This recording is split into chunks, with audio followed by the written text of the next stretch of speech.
Assalamualaikum warahmatullahi wabarakatuh. Innal hamdalillah nahmaduhu wa nasta'inuhu wa nastahdihi wa nastaghfiruhu wa natubu ilayh wa natawakkalu alayhi wa na'udzu billahi min shururi anfusina wa min sayyiati a'malina.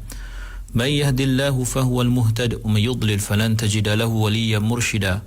Ashhadu an la ilaha illallah wahdahu la sharika lah wa ashhadu anna sayyidana Muhammadan 'abduhu wa rasuluhu wa safiyyuhu min khalqihi wa habibuhu. بلغ الرسالة وأدى الأمانة ونصح الأمة وكشف الغمة وجاهد في الله حق جهاده حتى أتاه اليقين. اللهم صل على سيدنا محمد وعلى آله وصحبه وبارك وسلم. أما بعد. Muslimin muslimat, sahabat pendengar IKIM yang dirahmati Allah, marilah sama-sama kita mulakan pagi Jumaat kita dengan mengucapkan syukur kepada Allah Subhanahu wa taala di atas segala nikmat yang Allah taala kurniakan kepada kita, terutamanya nikmat iman dan Islam. Dan marilah sama-sama kita buktikan dengan mentaati segala perintah Allah, melaksanakan segala suruhannya dan menjauhi segala larangannya. Mudah-mudahan Allah Subhanahu wa taala sentiasa memberikan taufik dan hidayah kepada kita, memberikan kefahaman yang benar kepada kita, kecerdasan kita dalam memahami ayat-ayat Allah Subhanahu wa taala. Muslimin muslimat yang dirahmati Allah, kita berada pada ayat yang ke-58 daripada surah Al-Maidah. Allah berfirman, A'udzu billahi minasyaitonir rajim. Wa idza nadaitum ila as-salati ittakhadhuha huzuwan wa la'iba.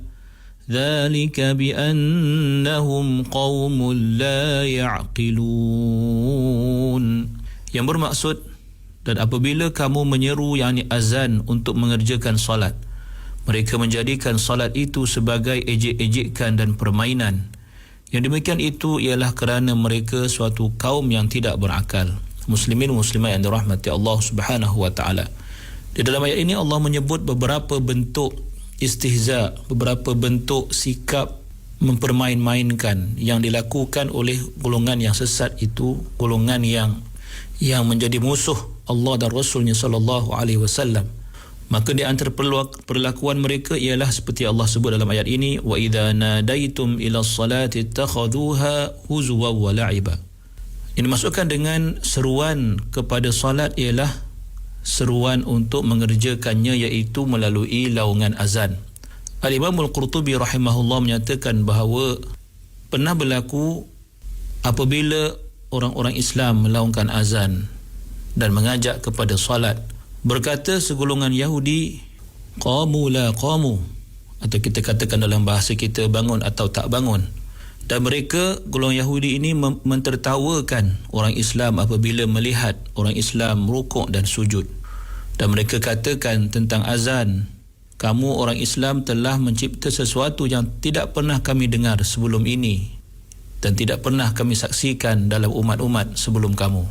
Daripada mana datangnya laungan ini? Daripada mana datangnya pekikan ini yang bunyinya seperti pekikan haiwan? Alangkah buruknya bunyi itu dan tidak pernah kami dengar seumpama itu. Imam Ibn Jarir At-Tabari dan Ibn Abi Hatim daripada Suddi pula mengatakan tentang ayat ini, wa idza nadaitum ila salati ittakhadhuha huzwa. Beliau mengatakan bahawa terdapat lelaki dalam kalangan Nasara di Madinah, apabila ia mendengar muazzin melaungkan azan dan menyebut asyhadu anna Muhammadar Rasulullah, dia mengatakan si pendusta itu telah melakukan pendustaan. Lalu pada satu malam, khadamnya telah masuk membawa nyalaan ataupun membawa pelita, sedangkan dia dalam keadaan sedang tidur, sudah pun tidur bersama-sama dengan keluarganya. Lalu pelita yang ada di tangan khadamnya itu telah terjatuh, lalu membakar rumahnya serta termasuklah dia dan keluarganya. Dan dikatakan juga golongan munafik turut tertawa sesama mereka tatkala hendak menunaikan solat, semata-mata kerana untuk mendatangkan rasa benci manusia daripadanya. Maka ia bermaksud, wa idza nadaitum, apabila kamu wahai orang-orang beriman menyeru sesama kamu untuk menunaikan solat melalui atau dengan melaungkan azan, Maka orang-orang yang sesat itu telah menjadikan solat serta seruan untuk menunaikan solat itu sebagai suatu bahan ejekan, bahan penghinaan, menggambarkan sikap mereka yang jijik itu. Dan kalimah zalika, yang demikian itu, merujuk kepada apa yang mereka lakukan, iaitu perbuatan mengejek, perbuatan memperolok-olokkan, penghinaan terhadap solat dan azan. Bermaksud faktor mereka melakukan yang demikian itu adalah kerana bi'annahum qaumul la ya'qilun, disebabkan mereka itu adalah golongan yang bodoh, golongan yang tidak berakal, golongan yang jahil, yang tidak tahu sesuatu itu pada hakikat yang sebenarnya dan tidak mahu untuk menerima kebenaran apabila ditawarkan kepada mereka kerana atau disebabkan kedegilan mereka dan juga kerana hasad mereka terhadap agama Allah Subhanahu wa taala. Muslimin muslimat yang dirahmati Allah Subhanahu wa taala. Imam Ibn Katsir menyatakan dalam tafsirnya, ayat ini menjelaskan kepada kita agar kita sedar betapa kita tidak patut sama sekali menjadikan musuh-musuh Islam itu sebagai pihak yang kita serahkan kepada mereka urusan kita. Kita jadikan mereka sebagai pelindung kita, pembela kita, penolong kita, sama ada dari kalangan ahli kitab ataupun orang-orang musyrikin yang Allah dedahkan hakikat sebenar mereka dalam hati sanubari mereka. Pasti ada rasa dengki, rasa benci, rasa tidak suka kepada agama Allah Subhanahu wa taala yang mendorong mereka untuk menjadikan Islam, umat Islam dan syariat Islam sebagai suatu bahan persendaan semata-mata, suatu yang mereka mempermain-mainkannya dengan sesuka hati, menggambarkan tiada langsung penghormatan daripada mereka terhadap agama Allah Subhanahu wa taala. Muslimin muslimat yang dirahmati Allah, mari kita berpindah kepada ayat yang seterusnya, iaitu ayat yang ke-59 daripada surah Al-Maidah. Allah berfirman, A'udzu billahi minasyaitonir rajim. Qul ya ahlal kitab hal tanqimuna minna illa an amanna بالله وما أنزل إلينا وما أنزل من قبل وأن أكثركم فاسقون.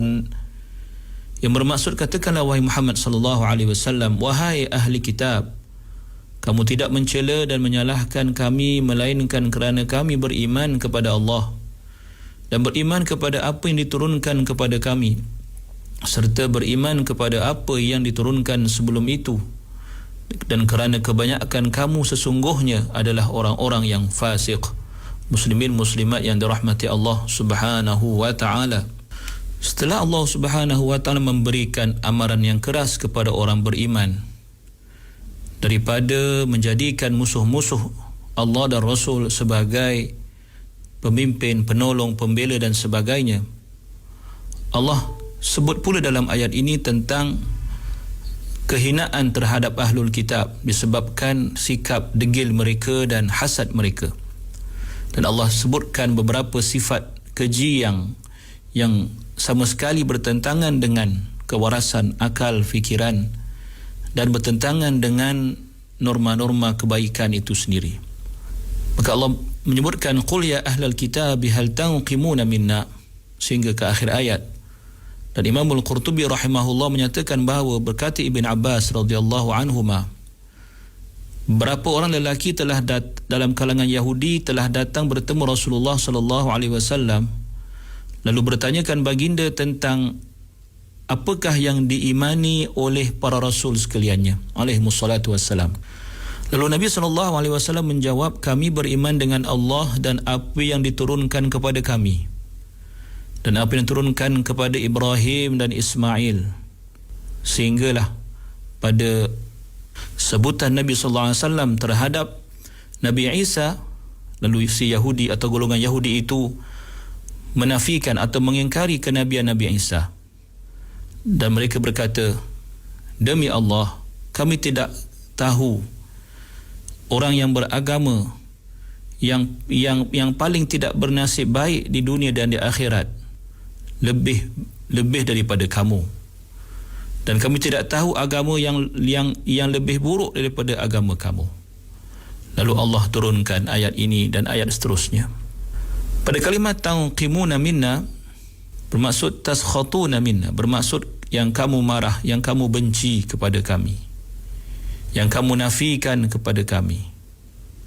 Bermaksud, katakanlah wahai Muhammad sallallahu alaihi wasallam sebagai suatu sanggahan kepada ahlul kitab dan sebagai suatu perkataan untuk mendatangkan rasa pelik tentang keadaan mereka. Katakan pada mereka, ya ahlul kitab, wahai ahlul kitab, hal tanqimuna minna, apakah yang kamu nafikan ataupun yang kamu cemburu atau yang kamu bencikan terhadap kami? Illa an amanna billah, melainkan kerana kami beriman dengan Allah yang sememangnya wajib diimani, dan kami tunduk patuh kepada segala perintah Allah kerana dialah yang menciptakan segala sesuatu. Dan kami juga beriman dengan apa yang diturunkan kepada kami, yakni Al-Quranul Karim.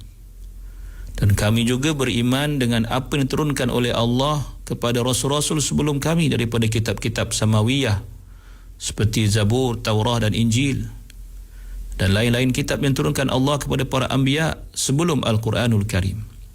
Maka tidak syak lagi iman kami terhadap semua itu adalah sesuatu yang tidak boleh dinafikan, tidak boleh ditolak, apatah lagi dicemburui.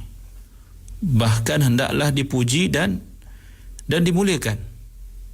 Akan tetapi wa anna aktsarakum fasiqun, kerana sesungguhnya kebanyakan dalam kalangan kamu wahai ahlul kitab fasiqun, orang-orang yang fasik, iaitu orang-orang yang terkeluar daripada sempadan keimanan yang sebenar. Maka kerana itulah kamu sangat benci kepada kami, kerana kebenaran itu berpihak kepada kami dalam kami beriman kepada Allah, kepada Rasul, kepada kitab-kitab yang diturunkan oleh Allah kepada Rasul-Rasul itu. Maka dengan itu kamu merasa dengki dan benci kepada kami kerana hidayah dan taufik Allah Subhanahu wa ta'ala kepada kami untuk kami patuh kepada apa jua yang diridai Allah Subhanahu wa ta'ala.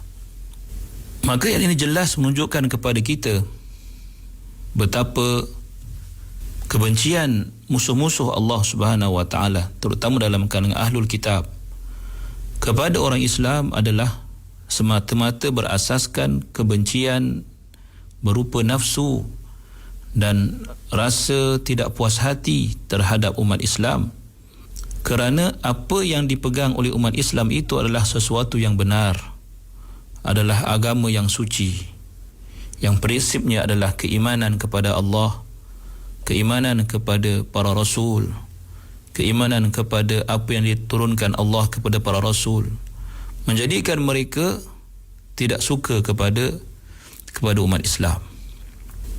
Maka disebabkan kebencian itu yang berasaskan rasa hasad dan tidak puas hati terhadap kebenaran yang ada pada umat Islam itu, maka permusuhan antara ahlul kitab dengan syariat Islam, dengan umat Islam itu sentiasa berpanjangan, bahkan sehingga ke hari kiamat. Melainkan mereka yang mengambil keputusan untuk menerima kebenaran, untuk mengiktiraf apa yang ada dalam Al-Quran, yang pastinya serasi dengan ajaran yang benar daripada At-Taurah yang dibawa oleh para Rasul dalam kalangan Bani Israel. Mudah-mudahan Allah Subhanahu wa ta'ala mengekalkan iman dan Islam pada diri kita. Aqulu qawli hadha wa astaghfirullahal azim li wa lakum. Wassalamu alaikum warahmatullahi wabarakatuh.